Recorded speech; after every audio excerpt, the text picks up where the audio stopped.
po tayong bagyo. Itong bagyong Basyang na inaasahang makakaapekto sa Hilaga at gitnang Luzon. Nakatutok si Mari Zumali.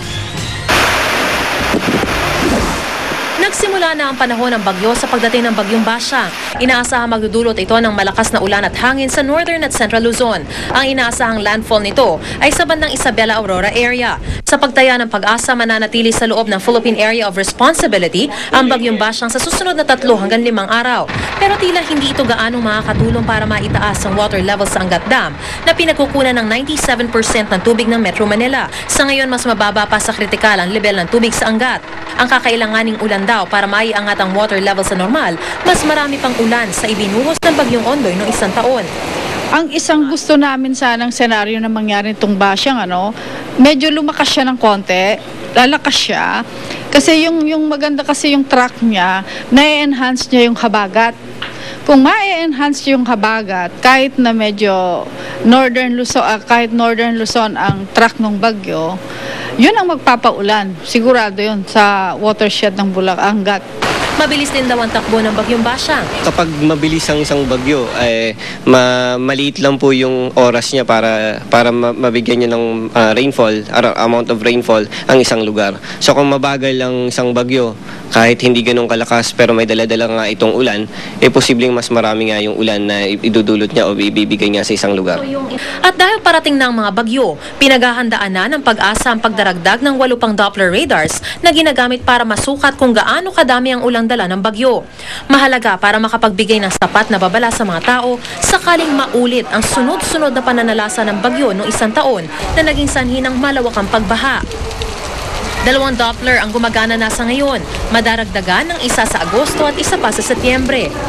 Nangako naman ng Japan International Cooperation Agency na popondohan nito ang 3 pang Doppler radars para sa Apari, Virac at Giwan sa Eastern Samar na nagkakahalaga ng $30 million.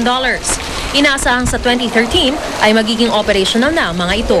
Ang radar, Doppler radar kasi medyo modern ito na radar equipment at yan ay batayan sa pag-issue ng warnings ng Pag-asa. Halimbawa, kung malakas ang ulan, magiging maganda yung mga warnings na bibigay ng Pag-asa para sa baha o di kaya para sa landslide. Mariz Umali, Nakatutok, 24 Oras. Kaugnay pa rin po ng bagyong Basyang. Sa puntong ito, makakausap po natin ang weather forecaster ng Pag-asa na si Ginoong Bernie De Leon. Magandang gabi po, Mr. De Leon. Nasaan na po sa mga sandaling ito ang bagyong Basyang? Mike, magandang gabi din sa inyo. Ang bagyong si Basyang ay huling namataan sa layong 440 kilometers east-northeast ng Virac, Catanduanes. Ito ay nagtataglay na ng pinakamalakas na hangin na umabot sa 75 kilometers per hour at may pagbugso ng hangin na umabot sa 90 kilometers per hour. Ito po ay inaasahan din na kikilos sa patungong west-northwest na direksyon sa bilis na 22 kilometers per hour, Mike. Okay, Mr. De Leon, magkakasuspendihan ba ng klase? May posibilidad ba na magkaroon ng rekomendasyon ng Pag-asa na magsuspindi ng mga klase doon sa mga lugar na apektado? Mike, sa katunayan, nakataas na po ang public storm warning signal dito sa Cagayan, Isabela, Aurora, Quezon, kasama na ang Pulilio Island, Camarines Norte at Catanduanes. So yun po yung mga posibleng, yung area na yun, particularly nga yung may signal number 1, ang magkakaroon po ng suspension ng klase. So dito naman sa Metro Manila, wala naman po nakaambang na panganib po o malalakas na ulan na dulot nga nitong bagyong si Basyang. So sa ngayon, wala naman tayong nakikita para i-cancela ang ating magkaroon ng suspension ng klase. Mr. De Leon, sa unang bulletin tungkol sa bagyong Basyang, 55 km kada oras lang ang takbo, ang lakas niya. Ngayon, 75 kph na po. Anong posibilidad na lalo pang lumakas ang hangin at tulan nito? Huwag naman sana. May tsansa pa rin itong lumakas dahil nga ito ay nasa karagatan pa rin ng Philippine Sea o dito sa Pacific Ocean na papalapit nga dito sa Northern Luzon. Kung kaya't inaasahan natin na bagya pa itong lalakas habang ito nga ay papalapit nga dito. At kung ito nga ay pagpapatuloy sa kanyang kinikilos, posible pong maglandfall over Northern Aurora and Isabela area bukas po ng gabi. At kailan po, kung tatama po ng Aurora o Isabela bukas sa gabi sa lupain, kailan naman po ito tutungong papalabas, paakyat pa ganun sa mapa ng Pilipinas? Mr. De Leon. Mike, kung ito ay magpapatuloy pa rin sa kanyang tinatahaka kanyang bilis, in 3 to 5 days makakalabas na ito ng Philippine Area of Responsibility. Okay, huling tanong na po, Mr. De Leon. May nakikita pa ba kayong ibang sama ng panahon o namumuong bagyo o sama ng panahon sa ibang panig sa labas ng Pilipinas na padireksyon dito sa atin? Sa kasalukuyan, Mike, wala naman tayong namamataan. Marami pong salamat, Ginoong Bernie De Leon, weather forecaster ng Pag-asa. Isinagawa kanina ang unang command conference si Pangulong Aquino bilang Commander-in-Chief. At doon ipinalam sa Pangulo ang ilang problema sa AFP at ang estado ng kampanya kontra sa mga kalaban ng gobyerno. Nakatutok si June Veneracion.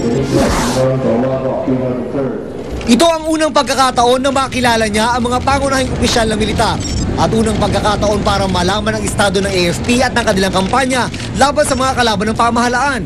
Isa sa mga pinatututukan ni Aquino ay ang pagsugpo sa mga rebeldeng komunista.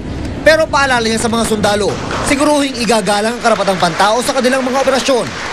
They emphasize the fact that they are the protectors of the people in the state, and the battle, especially the counterinsurgency battle, has to go back to the hearts and minds campaign. Sinong sinusuportahan ng taong bayan, yun po magtatagumpay. So napaka-conscious na dapat makita nga ang kasunduluhan natin na protector ng mga Pilipino. Sa tansya ng AFP, nasa 4,500 na lang ngayon ang mga rebelding NPA. Lumiit man ang kanilang bilang, sakit sa ulo pa rin sila ng gobyerno. Nitong nakaraang Biyernes lang, 7 sundalo kabilang ang isang opisyal ang patay ng tamangan ng mga rebelde sa Bontoc Mountain Province. Kaya para maging mas mabisa ang operasyong militar, kailangan ng mga bagong kagamitan. Isa rin ito sa pinatututukan ng Pangulo. Para maisakatuparan ng AFP Modernization Program, malaking halaga ng pera ang kailangan. Isa sa nakikitang solusyon ay paupahan ng ekta-ektaryang lupain ng AFP. Inirekomenda ito sa Pangulo, rekomendasyong pinabura ni Aquino. Kabilang sa mga pwedeng paupahan ay 100 ektaryang lupa ng Army, 33 hektarya ng Air Force at 25 hektarya ng Navy. Ang pinag-aaralan ngayon ay kung pwede ba itong gawin sa bisa ng isang executive order o isang batas. The amount is substantial. Billions, amounting to billions. We just have to look for funds because yung appropriation given to the armed forces is not enough. Isa rin sa usaping sumalubong kay Aquino sa Campo Aguinaldo ay ang mga ulat na may mga demoralisadong opisyal sa umunoy palakasan sa promotion system. Minaliit lang ito ng kanilang Commander-in-Chief. June Veneracion, nakatutok, 24 oras. Kaligtasan mo sa Alerto 24. Paalala mga kapuso, ingat lang lagi sa pagtawid at sa paggamit ng mga overpass lalo na sa mga highway. Sa Commonwealth Avenue sa lungsod ng Quezon, isang bata ang nabundol ng truck habang tumatawid. Si Dante Perelio, naka-Alerto 24. Sugatan ng 10 taong gulang na batang si JR ng Kalayaan Avenue, Quezon City matapos mabundol sa Commonwealth Avenue na isang delivery truck dakong alas 11 kagabi. Pero imbis na huminto ang truck, umarangkada pa ito na patakas sa lugar ng aksidente. Ang sugatang bata agad na isinugod sa pinakamalapit na pagamutan ng ilang nakasaksi sa pangyayari. Habang tinangka naman ng isang motorista na habulin ang tumakas na truck patungo sa direksyon ng Litex. Pero hindi na niya ito inabutan. Paglagpas ng truck, nakita ko na yung bata na doon sa sahig, nakahiga na. So, nagulat ako, hindi humintod. Kaya sinundan ko na, hinabol ko. Wala, hindi ko talaga inabutan. Pero natandaan niya raw ang plaka ng tumakas na truck nang habulin niya ito. Sa inisyal na investigasyon ng pulisya, patawid raw ang biktima nang mabangga ito ng elf truck. Sana yung mga tao dyan mag-ingat sa pagtawid-tawid. Ginawa yung ating tawiran dyan, yung ating flyover para gamitin nila. Subalit ganyan ang nangyayari.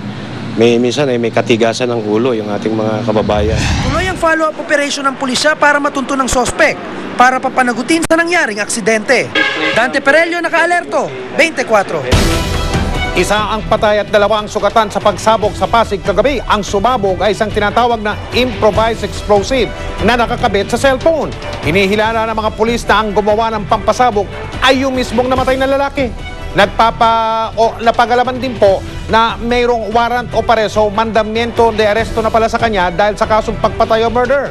Nagbabalik si Dante Perelio, Alerto 24. Dugo ang sahig, damit at tsinelas ang mga bakas na iniwan ng malakas na pagsabog sa bahay na ito sa number 19 Industria Extension, Barangay Kapasigan, Pasig City, pasado alas 11 ng gabi. Sa tindi ng pagsabog, nawasak ang kisame, bubungan at mga bintana, pati na nga ang dingding ng bahay tadtad ng shrapnel. Natagpuan din dito ang 2 bala ng kalibre 45. Namatay naman habang ginagamot sa ospital ang 28 anyos na si Archibald Comsti sa tindi ng tama. Sugatan din ang 2 pa niyang kasamahan. Sa hita po, tsaka rin sa may pinakang-ari po niya, tsaka sa tiyan. Tsaka yung 2 niyang kamay putol. Sa paon ng investigasyon ng Pasig PNP, ikinabit ang improvised explosive sa isang cellphone. Katatapos lamang daw mag-inuman ng mga biktima at nang namatay na si Comsti, na siya mismo raw ang may hawak sa sumabog na cellphone. Mayroon siyang napindot, then it suddenly explode.